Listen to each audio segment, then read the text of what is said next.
podcast Suarakan Perubahan. Saya Samuel Jaidir, CPNS BWS 4 Batam, akan memandu podcast pada kali ini. Di sini kita akan ngobrol tentang ide, gagasan, dan harapan dari kita para CPNS Kementerian Ketenagakerjaan Umum. Tema hari ini yaitu What Can We Do to Make Kementerian PU Better. Jadi kita akan membahas bagaimana sih membuat institusi ini lebih baik, lebih inovatif, dan lebih dekat dengan masyarakat. Hari ini saya ditemani oleh teman-teman CPNS saya. Yang pertama yaitu Mas Said dari BWS Sumatera 1 Banda Aceh. Yang kedua ada Mbak Sarah dari BPJN Riau. Yang ketiga ada Mas Sandi dari BWS Sumatera 3 Pekanbaru. Dan juga Mbak Sani dari BJKW 1 Banda Aceh. Oke, sekarang kita bisa mulai ya diskusinya. Yang pertama nih, aku mau bahas tentang pandangan teman-teman CPNS. Sebagai pejuang CPNS yang baru bergabung di Kementerian PU, bagaimana kesan teman-teman tentang Kementerian PU ini? Apakah menurut teman-teman sudah lebih baik atau ada yang perlu ditingkatkan nih dari instansi yang kita masuki sekarang? Pertama mungkin dari Mas Said ya, bisa ngasih pandangan dari Mas Said, silakan. Terima kasih atas pertanyaannya. Kesan-pesan saya ketika diterima di Kementerian PU dan sudah mulai bekerja beberapa minggu gitu ya, saya melihat Kementerian PU ini sudah punya sistem kerja yang jelas dan struktur organisasinya juga sudah kuat dan bisa kita bilang otopilot lah. Tapi di sisi lain, saya melihat di sini proses birokrasinya masih terasa panjang, sehingga ide-ide baru kadang butuh waktu lama untuk diimplementasikan. Hal ini selain berdampak kepada internal dan PU sendiri, juga akan berdampak pada pihak eksternal jika proses birokrasi ini masih dijalankan dengan belum efisien, sehingga dapat mengakibatkan menurunnya kualitas pelayanan publik. Itu menurut saya, Pak. Oke, berarti masalahnya tetap di itu ya, cara penanganan Kementerian PU pada masalah-masalah yang ada diharapkan bisa lebih cepat begitu ya Mas Said ya. Next kita bisa lihat tanggapan dari Mbak Sarah, mungkin bisa menanggapi. Baik, terima kasih Mbak Salma. Kalau dari sisi lapangan sih ya Mbak ya, saya sangat mengapresiasi banyaknya proyek infrastruktur yang sudah banyak selesai dengan tepat waktu. Tetapi saya rasa dalam aspek perawatan pasca proyek itu masih perlu ditingkatkan. Terutama kan saya dari BPJN nih Mbak, untuk jalan-jalan kita juga banyak tahu ya Mbak ya. Untuk kalau misalnya jalan itu sudah masih banyak yang perlu dirawat lagi pasca ini proyeknya, seperti itu Mbak. Makasih.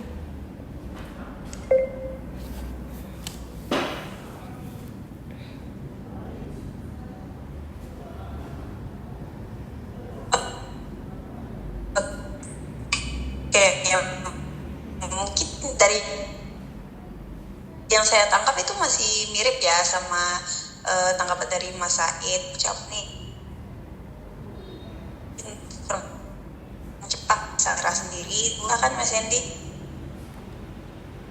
Ya, terima kasih Mbak Salma. Kalau menurut saya ya, budaya kerja di PU itu sebenarnya udah solid. Cuma komunikasi antar unit itu kadang-kadang emang belum terlalu optimal gitu. Emang harus perlu ditingkatkan lah gitu kan. Jadi karena koordinasi itu kan penting gitu untuk profesionalitas kerja supaya kerja kita tuh jadi lebih efektif begitu Mbak Salma. Oke, masih terhubung ya kayaknya semua masalah dari unit kerja kita ini, tiga-tiganya masih masalah komunikasi, penyelesaian masalah. Next ini tinggal dari Mbak Sani, siapa tahu ada masalah yang sama atau ada masalah yang lain. Dari Mbak Sani boleh? Terima kasih Mbak Salma atas waktunya. Menurut saya itu Kementerian PU punya potensi besar ya dalam pemanfaatan teknologi. Namun jika saya lihat kondisi saat ini, sepertinya penggunaan digital tools nih yang masih terbatas dan belum menyeluruh di semua unit kerja. Ada beberapa aplikasi, tapi belum sepenuhnya digunakan. Misalnya nih ya, di balai saya, penggunaan TNDE itu masih belum diterapkan. Ini sendiri sangat membantu ya dalam mengakomodir disposisi tugas dari atasan ke bawahan. Solusinya itu ya kayaknya perlu membangun habit aja sih Mbak. Gitu Mbak. Lebih ke digitalisasi ya, masalah teknologi kita. Emang menurut saya juga dua aspek itu sangat penting dari teknologi.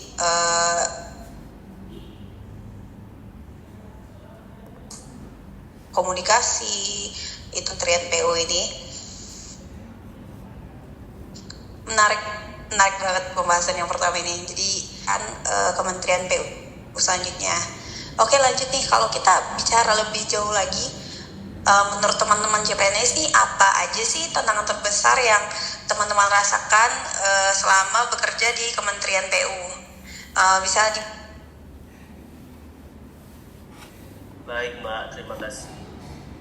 Menurut saya tantangan terbesar di Kementerian PU ini adalah lagi-lagi birokrasi yang masih kaku. Menurut saya perlu ada inovasi dalam proses administrasi supaya segala sesuatu itu akan lebih cepat dan efisien. Seperti contohnya digitalisasi dokumen, standarisasi prosedur, dan pemanfaatan teknologi informasi. Namun semua langkah-langkah di atas menurut saya juga harus didukung dengan pengembangan SDM yang kuat. Seperti yang kita ketahui, tetap pemetaan pegawai di Kementerian PU ini masih didominasi oleh gen X, gen Y, dan ada sebagian yang baby boomer gitu kan. Nah, jika kita mau menerapkan budaya kerja berdasarkan teknologi informasi di instansi kita, maka diperlukan melatih semua pegawai itu untuk melek digital. Begitu menurut saya, Pak. Iya, keren sih. Emang masalahnya itu kadang antar generasi ya, ada kesenjangan generasi, kesenjangan pemahaman ya Mbak Said ya. Terus selanjutnya mungkin ada pandangan dari Mbak Sarah nih tentang tantangan di unit kerja tempat Mbak Sarah bekerja sekarang, mungkin bisa dibagikan Mbak. Baik Mbak, kalau saya itu melihatnya sih di lapangan itu tantangannya itu di pengawasan proyeknya Mbak, karena kadang ada kesenjangan antara perencanaan sama hasil yang ada di lapangan, seperti itu Mbak. Berarti emang masalah internal ya ini. Gimana PU menanggapi pengawasan proyeknya ya. Selanjutnya kita bisa next ke Mas Sandy nih. Tantangan apa sih yang Mas Sandy rasakan di unit kerja Mas Sandy sekarang? Ya, terima kasih Mas Salma. Hampir mirip sih kayak Mas Said tadi. Jadi kayak lebih fokus ke sumber daya manusianya atau SDM-nya. Jadi sebenarnya banyak pegawai yang punya potensi yang luar biasa. Tapi emang perlu pengembangan diri, kayak pelatihan, mentoring gitu-gitu yang harus diperluas, terutama untuk CPNS baru. Jadi untuk mengasah potensinya gitu, supaya nggak ketutup gitu kira-kira Mbak. Oke, menarik. Ya berarti mengasah potensi kita ya sebagai PNS yang baru bergabung di Kementerian PU, terus bisa mengoptimalisasikan bakat kita, apa yang kita bisa.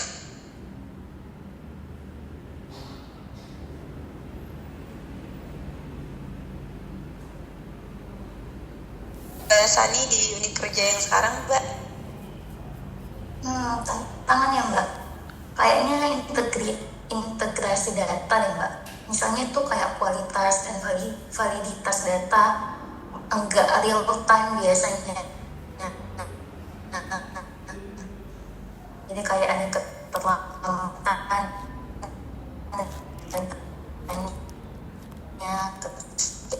datanya kapan, datanya berkemasnya kapan. Jadi itu buat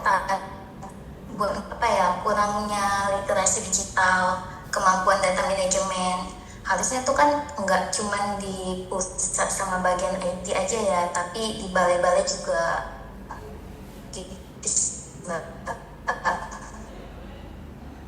Oke, berarti dari keempat tantangan yang teman-teman CPNS hadapi di unit kerja masing-masing itu, eh, bisa kita lihat ya tantangannya tuh lumayan beragam, mulai dari birokrasi yang kaku, pengawasan proyek, pengembangan sumber daya manusia, hingga integrasi dan validasi data.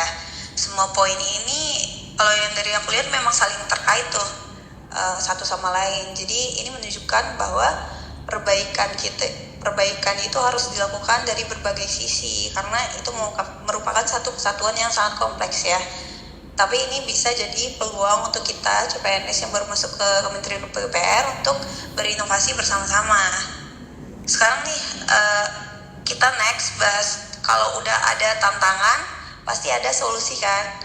Nah, siapa tahu ada dari teman-teman yang bisa memunculkan solusi dari masalah-masalah yang ada di Kementerian PU ini, supaya Kementerian PU bisa menjadi lebih baik. Mungkin bisa dari Mas Said ya, dari masalah. Baik Mbak, terima kasih. Berdasarkan apa yang sudah saya sampaikan tadi, saya lebih concern ke birokrasi sebenarnya. Jadi saya pikir digitalisasi proses kerja itu harus jadi prioritas sih. Misalnya membuat sistem perizinan online yang lebih terintegrasi supaya dapat memangkas birokrasi. Kemudian juga kita galakkan lagi nih penggunaan e-office untuk surat masuk atau keluar, dan juga tanda tangan elektronik dan disposisi online. Kemudian daripada itu juga kita juga harus lebih aware terhadap keamanan siber. Kita harus mulai mensosialisasikan dan menerapkan sistem keamanan cyber di lingkungan kerja kita masing-masing. Itu Mbak, menurut saya. Oke, ini benar-benar sama ya dengan zaman sekarang yang semuanya era digital. Jadi Kementerian PU juga harus tetap mengikuti perkembangan teknologi yang ada sekarang ya. Mungkin dari Mbak Sarah juga dapat memberikan pandangan Mbak Sarah terhadap solusi yang untuk masalah yang kita hadapi di Kementerian PU ini, Mbak Sarah. Baik, terima kasih Mbak Salma. Kalau menurut saya ya Mbak ya, dari segi solusi, karena memang kita di generasi sekarang ini sangat memerlukan digitalisasi. Jadi walaupun untuk kerja di lapangan, untuk proyek itu mungkin bisa diterapkan yang namanya itu real time monitoring system. Jadi kondisi jalan, jembatan atau bangunan itu bisa dipantau langsung melalui aplikasi yang khusus. Nah, sehingga kualitasnya lebih terjaga, seperti itu Mbak. Oke, ini benar-benar memudahkan pekerjaan kita ya, pengawasan dari pekerjaan yang sedang berlangsung, apalagi untuk membahas sendiri dari kondisi jalan, jembatan, bangunan gitu kan. Bagus sih, ini benar-benar solusi yang pas menurut aku. Mungkin dari Mas Sandy nih, untuk Mas Sandy, apa sih solusi yang terpikirkan untuk masalah yang kita hadapi sekarang ini? Ya, jadi untuk mendorong kapasitas peningkatan SDM gitu ya, kita tuh emang terutama untuk generasi muda nih, kayak yang CPNS baru kan kebanyakan milenial dan Gen Z ya gitu kan. Jadi emang harus dibuat program pelatihan, mentoring dan ruang inovasi itu harus diperbanyak supaya ide-ide segar bisa muncul, karena kan banyak generasi muda ini biasanya dia punya terobosan-terobosan baru gitu. Nah itu memang harus dikembangkan dan difasilitasi gitu untuk pengembangan ide-idenya gitu Pak. Oke, berarti ini memang harus jalan ya. Kalau teknologinya maju, manusianya pun harus maju ya.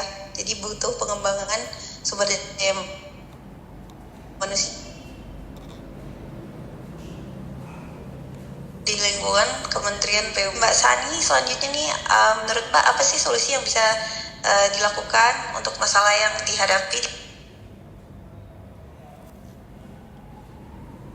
Menurut saya banyak sih ya yang bisa dilakukan Kementerian PU untuk menjadi lebih baik. Misalnya aja tuh kayak pemanfaatan teknologi, seperti halnya memperbaiki integrasi sistem, pemanfaatan teknologi modern di lapangan, peningkatan kapasitas SDM dalam hal menganalisis data digital gitu Mbak. Serta membangun budaya kerja yang berbasis data juga, gitu aja sih Mbak.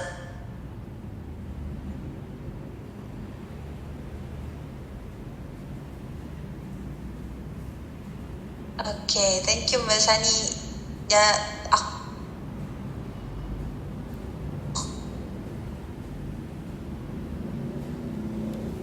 udah ya dengar solusi dari 4 teman CPN yang buat Kementerian PU lebih baik ke depannya ya. Ada 4 solusi besar yang ada, yaitu digitalisasi, monitoring kualitas, pengembangan sumber daya manusia, dan pembangunan berkelanjutan. Oke, kita next. Udah selesai masalah solusi, dan sebelum penutupan ini boleh dong aku dengar harapan singkat dari teman-teman CPNS PU. Gimana nih teman-teman sebagai generasi muda yang baru masuk ke Kementerian PU, apa yang bisa teman-teman bayangkan tentang Kementerian PU ke depannya? Oke, mungkin dari Mas Said. Ya, saya berharap Kementerian PU itu bisa jadi role model birokrasi yang cepat, tidak hanya cepat, juga efektif dan transparan. Dan juga saya berharap Kementerian PU ke depannya dapat menjadi pelayanan publik yang humanis. Oke, dan selanjutnya nih boleh langsung Mbak Sarah, apa harapan Mbak Sarah untuk Kementerian PU? Baik Mbak, kalau untuk harapan saya itu terutama di bidang infrastruktur.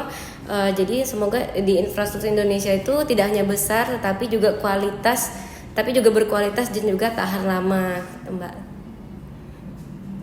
Oke, selanjutnya nih dari Mas Sandy, apa sih harapan Mas Sandy untuk Kementerian PU ke depannya? Ya, jadi kayak kata Mas Said dan Mbak Sarah tadi kan, kalau soal birokrasi dan infrastruktur, nah jadi itu kan harus didukung sama SDM yang kuat gitu kan. Jadi harapan saya di Kementerian PU ini SDM-nya semakin kreatif, adaptif, dan juga harus selalu siap menghadapi tantangan baru demi melancarkan birokrasi yang optimal dan infrastruktur yang maju begitu, Mbak. Iya, benar banget, itu pasti menjadikan PU lebih baik ke depannya ya Mas, untuk pekerjaan juga. Selanjutnya ini dari Mbak Sani, mungkin ada apa harapan Mbak Sani untuk Kementerian PU ke depannya, Mbak? Kalau saya udah mulai membayangkan nih Kementerian PU itu mampu menggunakan teknologi modern dan menjadi pionir dalam membangun infrastruktur hijau, ramah lingkungan, serta berbasis teknologi, Mbak. Gitu sih, Mbak. Gitu. Oke, aku lihat dari bayangan teman-teman nih, misalnya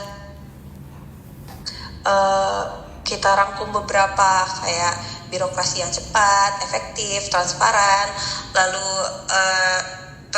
kemampuan Kementerian PU untuk semakin kreatif, adaptif, dan selalu siap menghadapi tantangan baru, dan harapan-harapan ke depan lain. Semoga kita sebagai CPNS Kementerian PU dapat mewujudkan itu ya suatu hari, dimana kita udah mulai masuk ke Kementerian PU, jadi kita bisa berkontribusi di dalamnya. Oke, terima kasih banyak buat teman-teman CPNS atas ide dan pandangannya yang keren dari diskusi kita. Boleh kita hapus dulu teman-teman. Diskusi kita ini jelas banget bahwa kita sebagai generasi muda punya semangat yang besar untuk Kementerian PU lebih baik, yaitu lewat digitalisasi, pengawasan yang lebih ketat, pengembangan sumber daya manusia, dan inovasi hijau. Semoga ide ini bisa jadi inspirasi dan tentu juga langkah awal perubahan ada di tangan kita sendiri. Terima kasih sudah mendengarkan podcast Gapura, Gerakan Muda Suarakan Perubahan. Sampai jumpa di episode selanjutnya. Dadah Mbak.